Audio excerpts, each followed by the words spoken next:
হোটকার সাক্ষী হোটকা দেয়, মানুষে দিতে হয় না। এটা একটা প্রবাদ বাক্য আমাদের এলাকায় আছে। ইরানের সেই বীর বা বাঘ প্রেসিডেন্ট ইব্রাহিম রাইসির মৃত্যু নিয়ে সারা পৃথিবী একটা ধোঁয়াশার মধ্যে ছিল। কেমনে ঘটল? আমরা কেউ কেউ ভাবলাম যে হয়তোবা ইরানই এটার পিছনে জড়িত, কিন্তু এবার বের হয়ে এসেছে যে কিভাবে রাইসির হেলিকপ্টার বিধ্বস্ত হয়েছিল ছোট্ট একটা পেজার।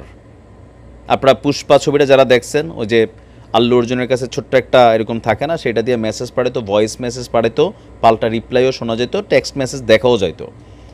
এখন গেল কয়েকদিন ধরে লেবাননের মধ্যে আপনারা দেখেছেন যে পেজার বিস্ফোরণ, ওয়াকিটকি বিস্ফোরণ, ইলেকট্রনিক ডিভাইস বিস্ফোরণ। এরপর আমরা জানতে পারলাম যে এই বিশাল একটা চালানের মধ্যে মাঝপথেই ইসরায়েলের গোয়েন্দা সংস্থা মোসাদ তারা টেকনিক্যালি এই পেজারগুলোর মধ্যে বিস্ফোরক ঢুকিয়ে দিয়েছিল। আর নির্ধারিত সময়ে ইসরায়েল যেখান থেকে টিপ দিত একটার পর একটা ফুটত।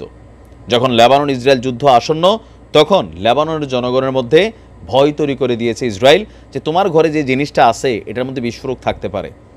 এবার সেই ঘটনার রেশ ধরে সামনে আসলো কিভাবে আসলে ইব্রাহিম রাইসির হেলিকপ্টারটা বিধ্বস্ত হয়েছে। ইরানের উচ্চপদস্থ কর্মকর্তা আহমদ বকশায়েশ তিনি আপনার এক চাঞ্চল্যকর তথ্য দিয়েছেন। তিনি বলছেন সাবেক প্রেসিডেন্ট ইব্রাহিম রাইসির কাছে একটা পেজার ছিল যা ইসরায়েল জানত। তার ধারণা রাইসির হেলিকপ্টার বিধ্বস্ত করতে ইসরায়েল আসলে তার যে ব্যবহৃত পেজারটি সেই পেজারটিকেই ব্যবহার করেছে। এখন কিভাবে এটা সম্ভব?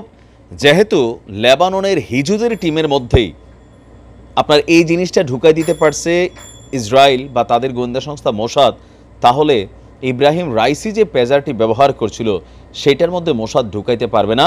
এটা আজকের দিনে আর কিন্তু কেউ বিশ্বাস করছে না। ইভেন যিনি এই বক্তব্য দিচ্ছেন আহমেদ বকশায়েশ, তিনি ইরানের সংসদের জাতীয় নিরাপত্তা ও পররাষ্ট্র নীতি কমিটির সদস্যের দায়িত্ব পালন করছেন। তিনি বলছেন যে হিজুদের যোগাযোগ ব্যবস্থাকে বেসিক্যালি হ্যাক করে ইসরায়েল জানতে পেরেছিল আপনার যে প্রেসিডেন্ট রাইসি তিনিও একটি পেজার ব্যবহার করতেন। তো এই নিরাপত্তা উপদেষ্টা তিনি ভাবছেন যে আজারবাইজান থেকে রাইসি যখন হেলিকপ্টারে দেশে ফিরছিলেন তখন হয়তো ইসরায়েল তার পেজারের মধ্যে বিস্ফোরণ ঘটিয়েছিল। ইরানের এই সরকারি কর্মকর্তা আরও জানিয়েছেন হিজুদের জন্য যেসব পেজার কেনা হয়েছিল সেটির সঙ্গে ইরানের সংশ্লিষ্টতা ছিল। গত 19 মে আজারবাইজান থেকে ইরানে ফিরছিলেন ইব্রাহিম রাইসি। ওই দিন তাকে বহনকারী হেলিকপ্টারটি একটি দুর্গম অঞ্চলে বিধ্বস্ত হয়। আর ইব্রাহিম রাইসির যে পেজারের ছবিটা সেটাও আমি আপনাদেরকে দিয়েছি। এখন এটা কি অস্বাভাবিক? আমি তো বিশ্বাস করি ভাই পুরাটাই স্বাভাবিক। এতদিন যাবত আমি খুঁজতেছিলাম যে কেমনে, মানে মিলতেছিল না অঙ্কটা। বারবার ওই যে পাইলট জেনে ছিল তারের সন্দেহ ছিল, বডিগার্ডের সন্দেহ ছিল, আগে পিছনে থাকা হেলিকপ্টার সন্দেহ ছিল। তার মানে এখন বিষয়টা ক্লিয়ার যে কিভাবে শেষ করে দিছে। হালকা নেওয়ার কিন্তু সুযোগ নাই ইসরায়েলরে। কোথায় যে কার ঘরে কোন মেশিনে কি বসাই রাখছে আপনি চিন্তা করছেন? এরপরও এই ইস্যুতে আমেরিকা নীরব।